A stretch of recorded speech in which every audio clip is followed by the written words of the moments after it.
So the level of evil is beyond imagination. Now, for a number of months now, there's been a worldwide food crisis caused by many things, by the financial policies, various kind of management deals, by the WTO, which ought to be eliminated, by the promotion of biofuels, which is destroying food supplies.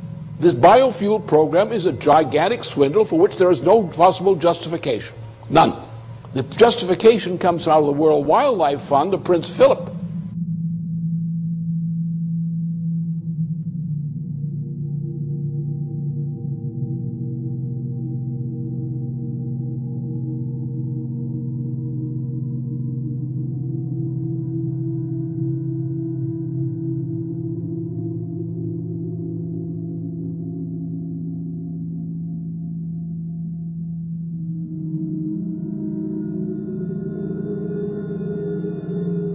In Zimbabwe, for example, what's the crime? You have an African population in Zimbabwe, which was one of the biggest fighters against the British Empire.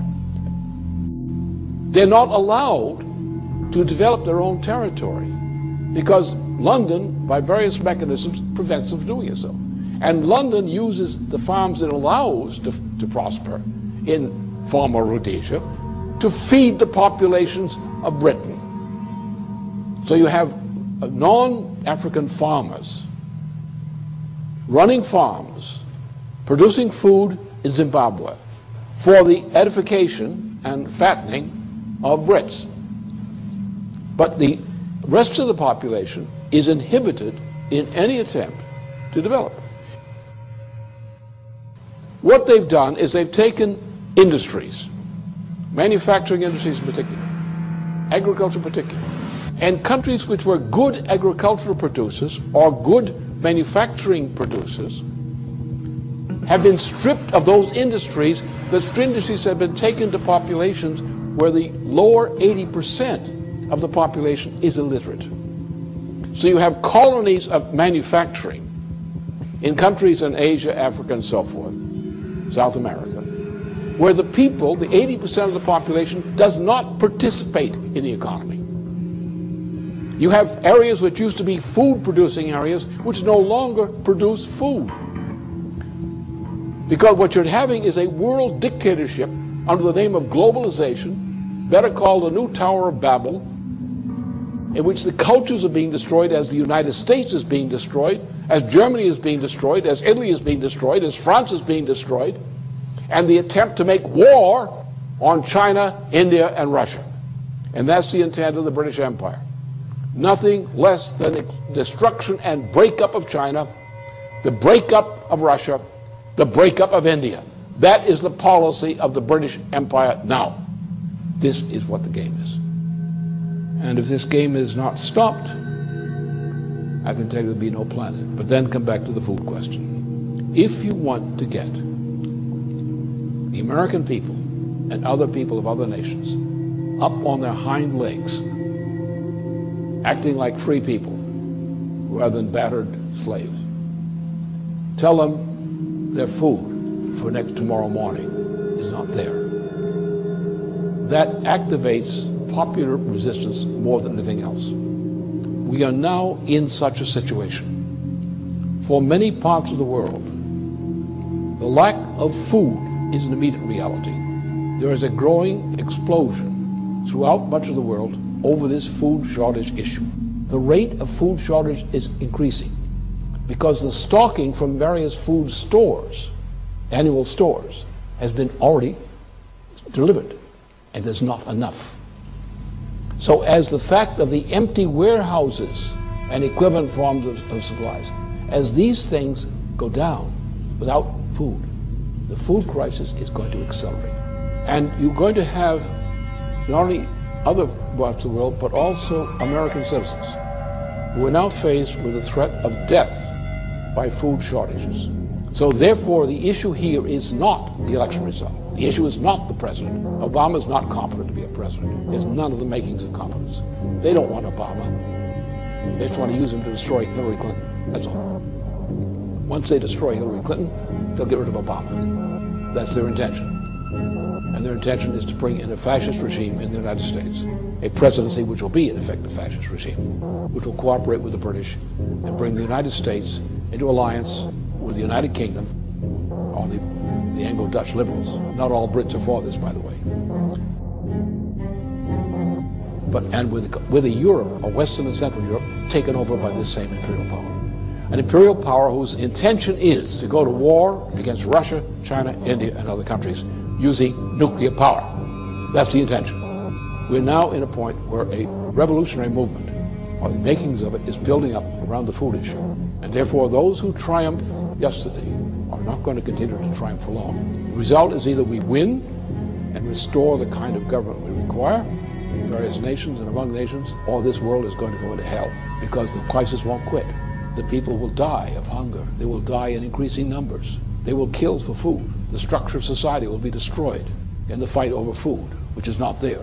Therefore, either we win this fight against this evil, or there won't be anything to fight for. Fox News Alert, good morning everybody. On a very busy Friday, I'm Bill Hemmer. The country of Georgia now saying that Russia has declared war against us. That is a quote from a security official inside the country of Georgia. This after Russian warplanes bomb an airbase outside the Georgian capital. And watch the new videotape into Fox right now.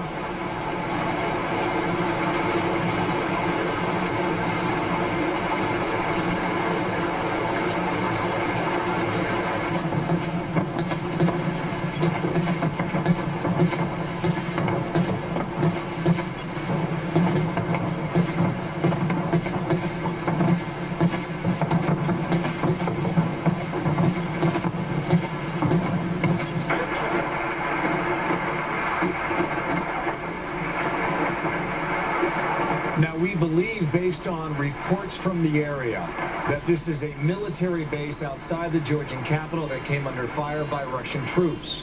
Now, both armies seem to be on the move in an area called South Ossetia to try and regain control of this breakaway area where most people living there are said to be Russian citizens. The assault drew fire from Russia, now moving tanks into that area, and the fighting now stoking fears of a possible wider war. Vladimir Putin, the prime minister, is in Beijing for the opening ceremonies in China. We will get a live report coming up in a few minutes. A Fox producer on the scene there. Wow, that starts our Friday. Good morning, everybody, here in America's Newsroom. What to do about the bailout of the economy and now suddenly soaring price of oil, the biggest one-day jump ever. I'm Shepard Smith. The news starts now. It's a $700 billion bailout, a desperate effort to save the economy. But can it actually work? This arrangement makes me deeply uncomfortable. We cannot give a blank check to Washington. Tonight, what you need to know about the rescue plan. Protesters hit the streets as Iran's leader gets set to visit the U.S. And while they won't be making the rally, they're still making their voices heard. First on Fox tonight, tough talk directed toward Iran after the word that that country may still be working on a nuclear cover-up. The International Atomic Energy Agency today warned that Iran may still be hiding its nuclear activities and that it's impossible to tell whether the country is trying to build bombs. Iran, for its part, claims it's cooperating and fully, and it accuses Washington of using the Atomic Energy Agency just to try to start trouble. And when it comes to Iran, trouble is just about all we've been seeing. Jewish groups protesting the streets of New York today, one day before the Iranian leader Mahmoud Ahmadinejad speaks to the United Nations. Governor Sarah Palin and Senator Hillary Clinton were each supposed to attend that rally at one point, but Senator Clinton dropped out after her people found out Governor Palin was attending. And then organizers canceled Governor Palin's invite and those of other politicians to keep the event from becoming all about politics. Still, that did not stop either from letting Ahmadinejad know exactly where they stand. Governor Palin released her remarks, the ones she had planned to deliver, she tells us, and she indicated if the Iranians do not cooperate, we have to hit them where it hurts. Her words, we must start with restrictions on Iran's refined petroleum imports. We must reduce our dependency on foreign oil to weaken Iran's economic influence. We must target the regime's assets abroad, bank accounts, investments, and trading partners. Senator Clinton also sent a letter which states, United States policy must be clear and unequivocal. We should not, cannot, must not permit Iran to build or acquire nuclear weapons. In dealing with this threat, as I have said repeatedly, we must take no option off the table. In dealing with this threat, as I have said repeatedly, we must take no option off the table. Pretty strong words there. Eric Shawn at the United Nations listening to today's developments. Eric, Ahmadinejad, how's he handling all this? Well, Shepard, he seems to be eating it up. Every time you see Ahmadinejad in the hallways, he's actually doing this, like a silly David Letterman.